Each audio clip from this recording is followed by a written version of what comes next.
Stay tuned now for adventure and excitement in the world of the future. It's entertainment for the entire family, produced right here in Kalamazoo.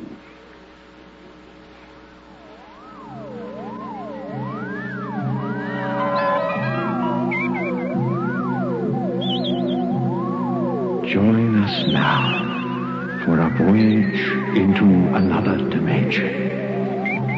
A journey into a realm as infinite and limitless as time itself. Our destination, the farthest reaches of the imagination.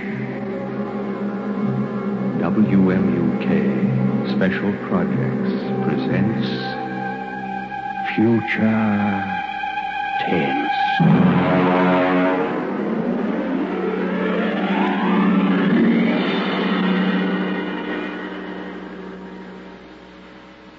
Saucer of Loneliness by Theodore Sturgeon.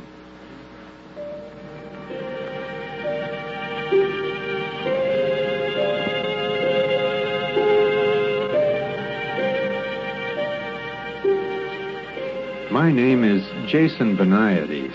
I'm a newspaper reporter, 35 years old. I write poetry, but I don't show it to anybody because they might laugh. And the things I write about are very important to me. I was an only child. I never went with girls much because I'm too ugly and too sensitive, and they used to hurt me. I live alone. It isn't much fun. Now, I'm not painting this picture of myself to get sympathy. I don't need it. But it's important that you should know the kind of person I am. Otherwise, you won't understand what I'm going to tell you.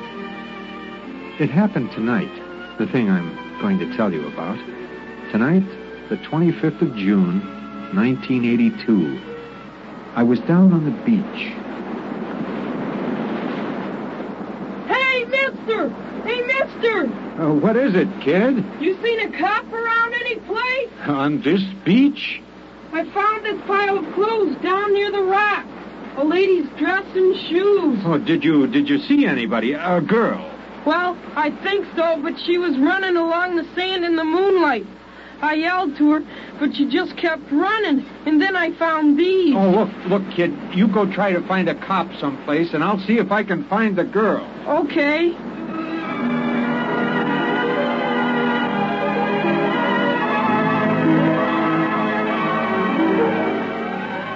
I thought to myself, she's dead. I'll never find her now, in this white flood of moonlight with the surf seething in over the pale sand. I ran and ran until my knees buckled and went down in the swirl of it. The sea on my lips with the taste of tears, and the whole white night shouted and wept. And then I saw her, waist deep, walking into the surf. Stop! Stop it! Come back! Come on, come out! Let go! Let me go! Don't do it. Please don't. Leave me alone! Leave me alone! I'm going to have to hit you. Forgive me. Oh, no!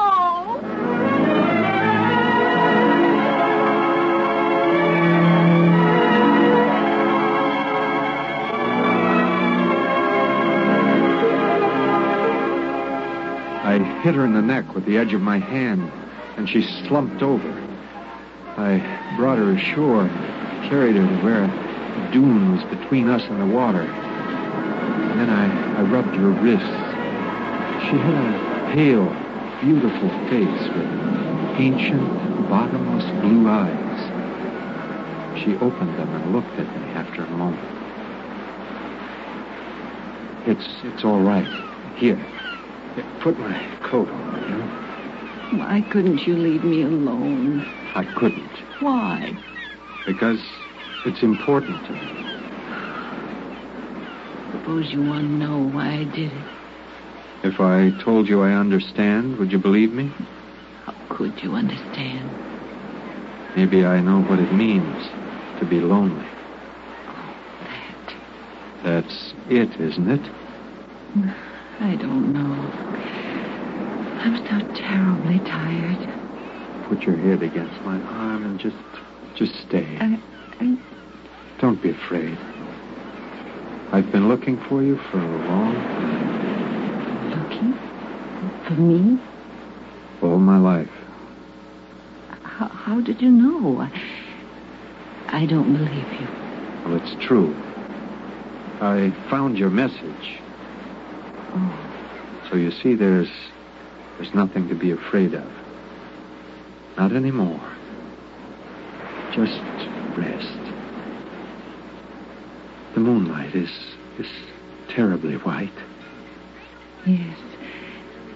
I'd like to rest for a while.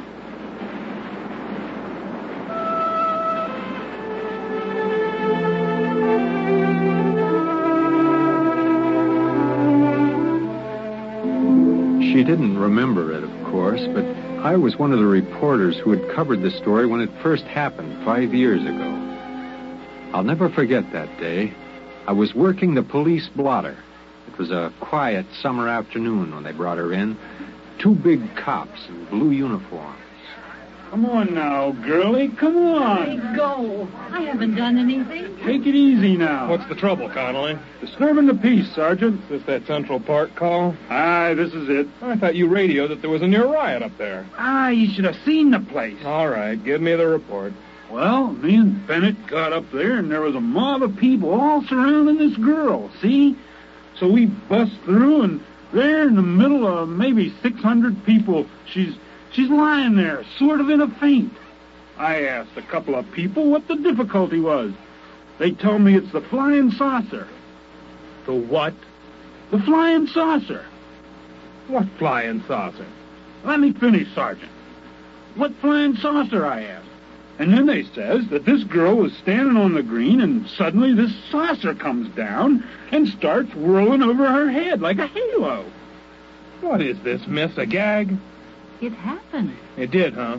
Well, now suppose you tell me your version. I was standing in the park, and I looked up, and there it was. Describe it. It was beautiful. It was golden with a dusty finish, like an unripe Concord grape. It made a faint sound, a chord of 2 tones, and it circled over my head like some great round hummingbird. Go on. Other people must have seen it because they were all looking at me and pointing. I saw one man cross himself. And then it came down and touched me and spoke to me. This flying saucer spoke to you? Yes. And just what did it say to you? I said, what did it say? I can't tell you. Secret man? Yes. I see. Connolly, this girl is for Bellevue. Well, Sergeant, the plain fact is that it happened just like that. And 10 witnesses all agree it did. Are you trying to tell me that there was such a thing as this whirring hummingbird of a saucer? Aye, there was that, Sergeant. And just how do you know, Connolly? Well, we've got the thing out in the squad car. You what? Bennett's bringing it in now. See? About 36 inches across it is, and covered with strange markings. Great mother... What did you call the bomb squad? I didn't think of it. Well, think of it, man. This may be some kind of atomic weapon. I'll turn it over to ballistics. Never mind about ballistics. Call the FBI. Tell them we've got this thing. Yeah, that's right. What about the girl? Well, we'll book her on disturbing the peace. I got a feeling the government men may want a word with her. What is it, Beniades? I'd like to do a story on this for my paper. Could I have a look at the saucer? We'd better clear it first. Oh, could I talk to the girl? After she's been booked? Connolly, is the crowd still up at the park? Very likely. Well, I'll run up there and get some eyewitnesses. Then I'd like to come back and talk to the girl.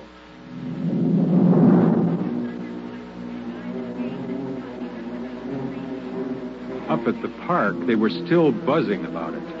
Some said she was a communist agitator. Some said it was a flying saucer from Mars and she'd stepped out of it. Others said she was a saint and it was her halo. I took some notes for the paper and went back downtown to talk to her.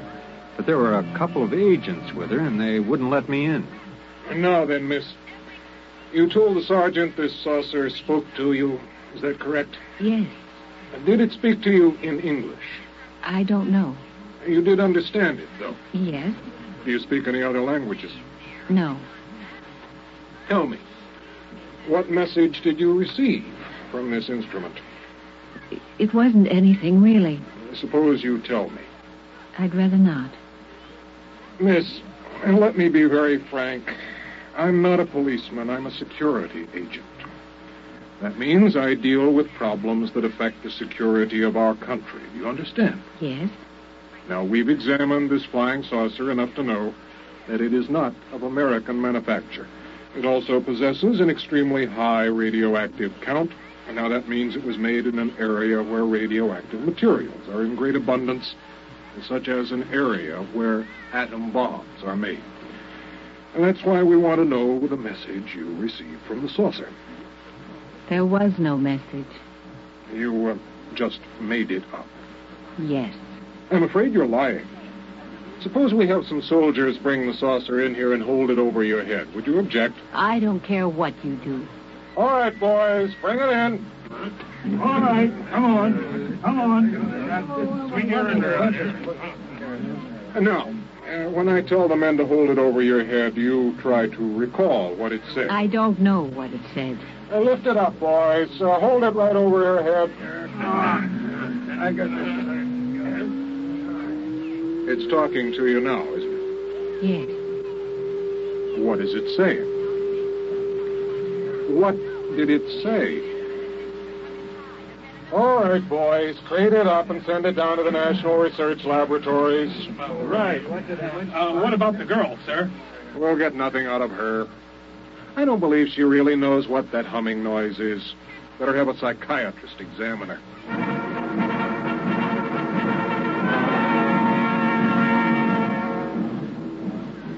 They took her to the city hospital, and she had a room to herself. Whenever the door opened, she could see the policeman outside. The door opened quite often. There were a lot of important people, some in Army uniforms, who came up from Washington just to see her and talk to her. Apparently, they had analyzed the flying saucer and discovered something that made this girl about the most important person in the country. I used to stand outside.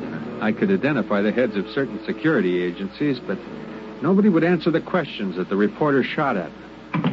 Sir, excuse me. Yes? I'm Jason Beniades from the Trib. I've been assigned to this flying saucer story. As chief of the security section... Sorry, I have no comment. Well, can you tell me how long the girl will be held? That's a matter for the civil authorities. We'll have the psychiatrist determine exactly... Excuse me, Mr. Beniades. My car is waiting. A few days later, she was released from the hospital and returned to the court to be tried on the disorderly conduct charge. They found her guilty and fined her $15 and turned her loose. When she walked out of the courtroom, she was handed a subpoena to appear before a congressional committee in private session. She answered all their questions except one. My paper sent me over to cover the hearing.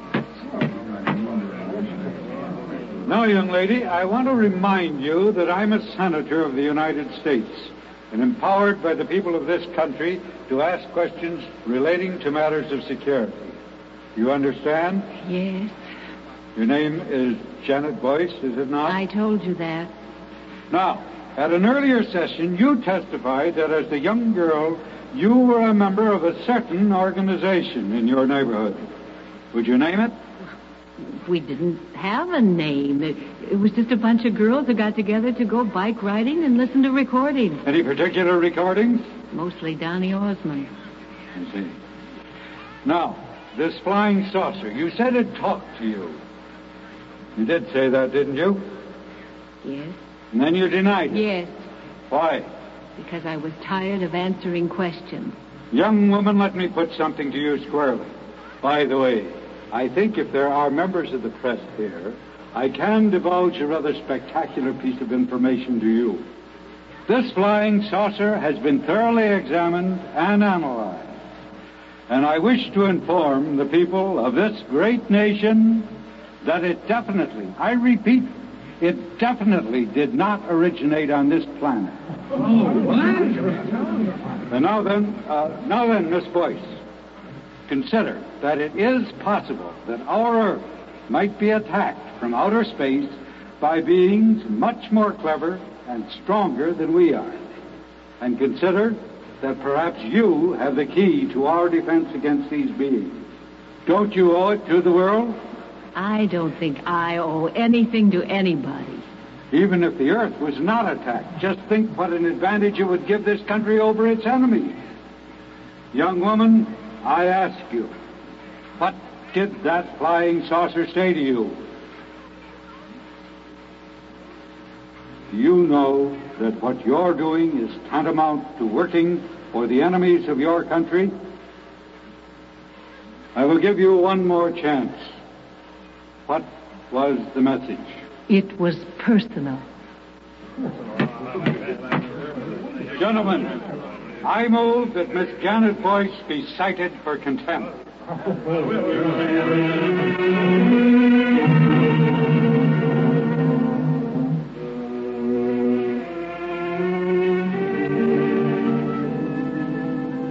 The Fuhrer was fantastic.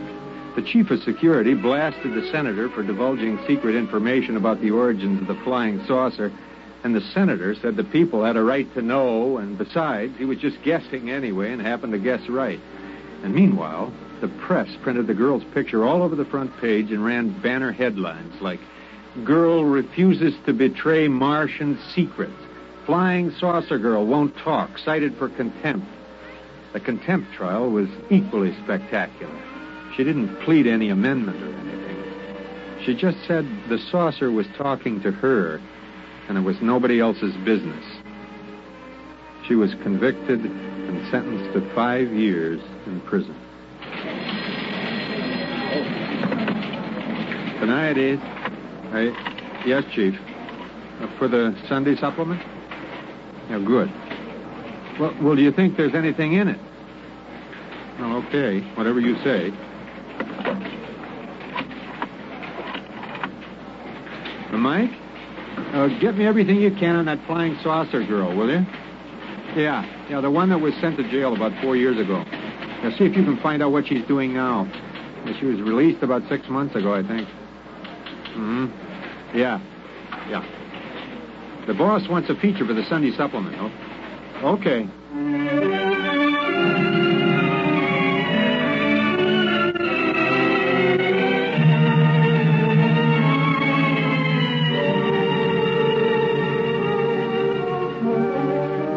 I found out she'd gotten a job cleaning at night in offices and stores down near the beachfront. There weren't many to clean, but that meant there weren't many people to remember her face from the newspapers. I tracked her down and caught up with her in a one-armed coffee joint about 4 in the morning. Excuse me, miss. You mind if I sit here? No. It's a nice night, isn't it? Moonlight and everything. Which are you? Security? Newspapers? Or just somebody out for a good time? You're pretty bitter, aren't you? Shouldn't I be? Yeah, I guess you should. My name is Jason Beniades. I'm with the newspaper. It's been nice meeting you. I have to go now. No, just a minute. Please. I can't blame you, but... How did you find me? One of the legmen, I located your mother. I talked to her earlier tonight. Oh. How is she? Still hitting the bottle. The way she knew where you were, you sent her some flowers on her birthday, remember? Yes. She wouldn't talk to me. Said she didn't want a daughter who was a jailbird. Tell me how it's been. So you can write about it? I promise you I won't write anything you don't want me to write. Okay. You want to know how it's been? Right after I got out of jail, I met a man at a restaurant. Nice man. Asked me for a date. I spent every cent I had on a red handbag to go with my red shoes. They weren't the same shade, but anyway, they were both red. I was very excited about the date. We went to a movie. Afterward, he didn't even try to kiss me or anything. He just wanted to know what the flying saucer had told me. I didn't say anything. I just went home and cried all night. And that was it? No, I had another date. I get pretty lonely. This time they arrested the man I was with. He was a Russian agent. On Christmas Eve, 4 men called me up and sang me a song. Would you like to hear the words? It doesn't matter. They go, the flying saucer came down one day and taught her a brand new way to play. And what it was, she will not say, but she takes me out of this world. I'm sorry. Now you go away and leave me alone. Yes. Aren't you going to ask me the big question? No? Everybody does. Yeah, well, not me. You will. Sooner or later. Maybe. Look, can I take you home? No. Can I see you again? Please. No, I don't know. I'm afraid to let myself like anyone. Trust me, will you? I'm not sure. Maybe? Maybe. I'll wait here for you tomorrow night. All right.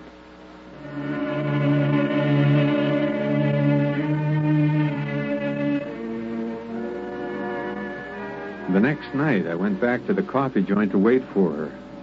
I knew she got through about 4 in the morning. I got there about 15 minutes early. Mr. Beniades? Yes. Oh, say, you're the chief of the security section, aren't you? You used to work have a out... good memory. Mind if I sit down? Well, I'm expecting someone. Yes, I know. Oh, I see. I'd like to talk with you. Go ahead. You probably know that we've been trying to gain the confidence of this girl for some years now. Yes. And, apparently you've succeeded where we've failed. Well, not really. In any event, you seem to be making some progress. She may not even show up. I think she will. Now, I'm going to ask you to help us. Help? In what way can I help? We have reason to believe that this girl is a courier for some alien power. On what do you base that? Well, there was the incident of the saucer, of course. We've definitely established that it came from some other planet.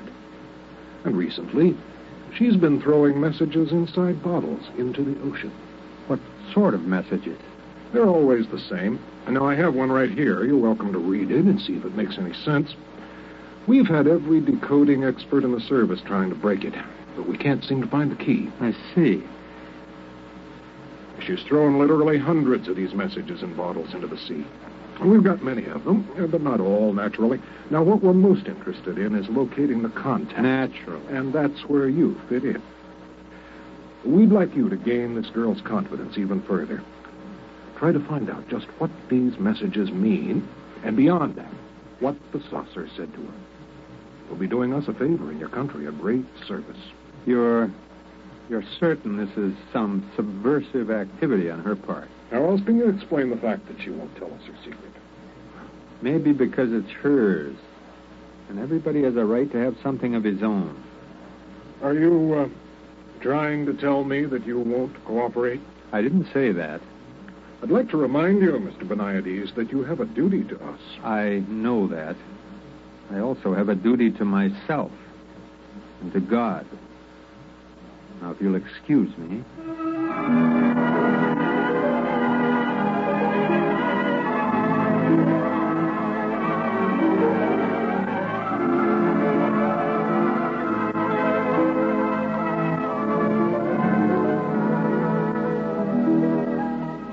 I folded the bottle message and put it in my pocket.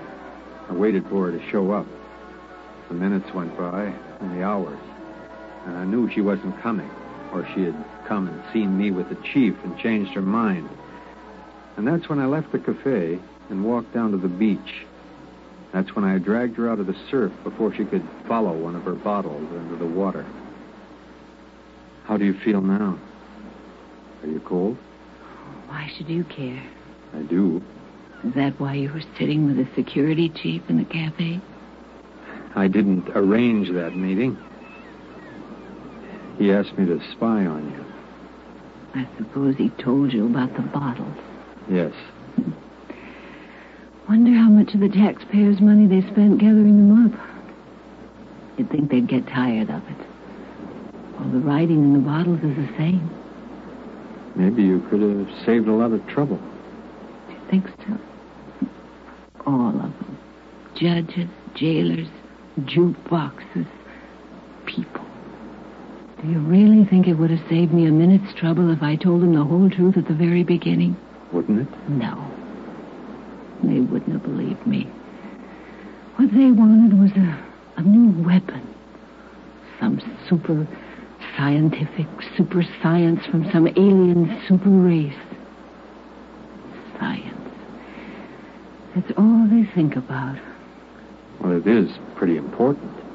Would it ever have occurred to them that this super race from another planet might have super feelings? Or super longings? Or a super loneliness? No. All they think about is weapons. Isn't it time you asked me what the saucer said? No. They all ask me. I don't have to ask you. I know. You know? Let me read it to you. There is, in certain living souls, a quality of loneliness unspeakable, so great it must be shared as company is shared by lesser beings. Such a loneliness is mine. So know by this, that in immensity there is one lonelier than you. How did you know? It's the message you put in the bottles. The same message that some lonely, strange being in some other world put into a bottle. Only his bottle was a flying saucer and sent across space to you. You knew. I'm lonely, too. Look at me. I've never had the love of a woman. I think I'm pretty ugly. You're not ugly. No. I don't feel ugly right now. Say it again. The message from the saucer. Know by this, that in immensity there is one lonelier than you. I wonder if whoever first wrote it has found someone. I think perhaps he has.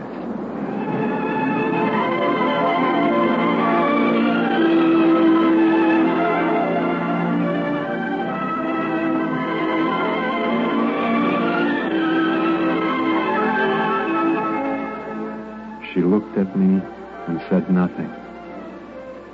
But it was as if a light came from her. More light than even the practiced moon could cast. Among the many things it meant was the fact that even to loneliness there is an end for those who are lonely enough, long enough.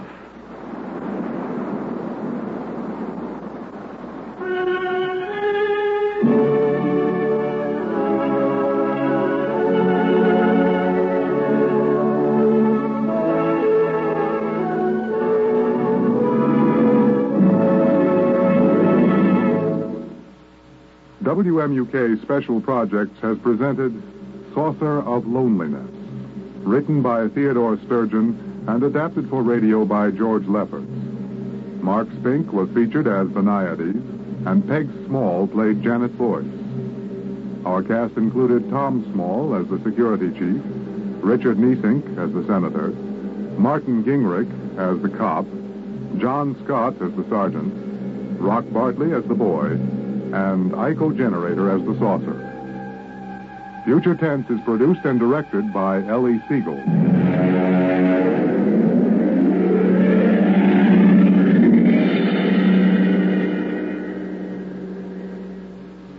This is Gerard McLeod inviting you and your entire family to join us every Monday through Thursday at the same time for Future Tense. Be sure to listen.